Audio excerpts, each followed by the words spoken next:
شہر حیدرآباد کے تاریخی مقام چار مینار پر آج میلاد النبی صلی اللہ علیہ وسلم کے موقع پر شمع محمدی کے لاکھوں پروانوں کا عظیم اجتماع دیکھا جا رہا ہے۔ پرجوش نوجوانوں اور بچوں سمیت ہر عمر کے مسلمانوں نے مرکزی میلاد جلوس میں بڑھ چڑھ کر حصہ لیا۔ علماء کرام، مشائخ اور معززین کی قیادت میں جلوس نکالا گیا۔ مرکزی میلاد جلوس کمیٹی کے زیر اہتمام یہ سالانہ جلوس نکلتا ہے اور آج حیدرآباد میں میلاد النبی صلی اللہ علیہ وسلم کے جلوس میں عوام کا جوش و خروش دیکھا جا رہا ہے۔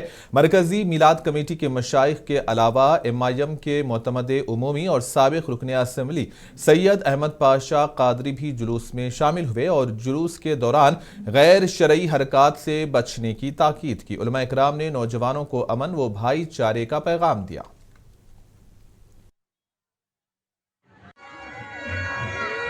میلاد جلوس کمیٹی کی جانب سے آج چار مینار سے میلاد کا جلوس نکل رہا ہے۔ اس کی سرپرستی نقیب ملت بیرسٹر اسد الدین اویسی صاحب، صدر مجلس رکن پارلیمنٹ اور حبیب ملت قائد مقننہ مجلس اتحاد المسلمین اکبر الدین اویسی صاحب ہی کر رہے ہیں، اور ان کی نگرانی میں نوجوانان مشائخ اور مذہبی گھرانے کے تمام نوجوانوں نے مل کے یہ جلوس کا اہتمام کیا ہے۔ میلاد جلوس کمیٹی کی طرف سے یہ نکالا جا رہا ہے۔ کائنات حضور پرنور شافع روز جزا دو جہاں کے مالک کی ولادت باسعادت کا جشن عاشقان رسول لاکھوں کی تعداد میں شہر حیدرآباد کے علاوہ دیگر دوسرے اضلاع سے بھی ہزاروں گاڑیوں میں لوگ آئے ہیں۔ چھوٹے بچے، کمسن بچے، خواتین، بزرگ حضرات بڑی عقیدتوں کے ساتھ کہ حضور کا میلاد مناتے ہیں۔ یہ ہزاروں سال سے منا رہے ہیں، ہزاروں سال تک منائیں گے انشاءاللہ، اللہ چاہا تو۔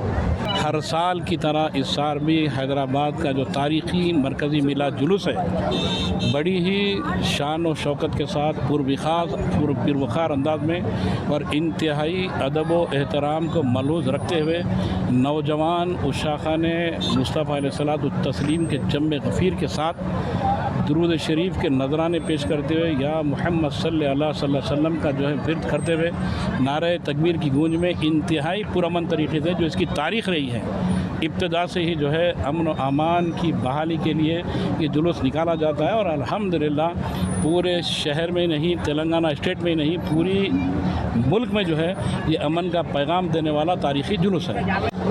عید میلاد النبی کی سب کو مبارکباد دیتا ہوں۔ میں ایک میسیج دینا چاہ رہا ہوں سب کو، بچوں کو خاص طور سے، کہ اپنے اپنے گاڑیوں کو بالکل آرام سے چلائیے اور گاڑی مت اچھالیے اور عرش کا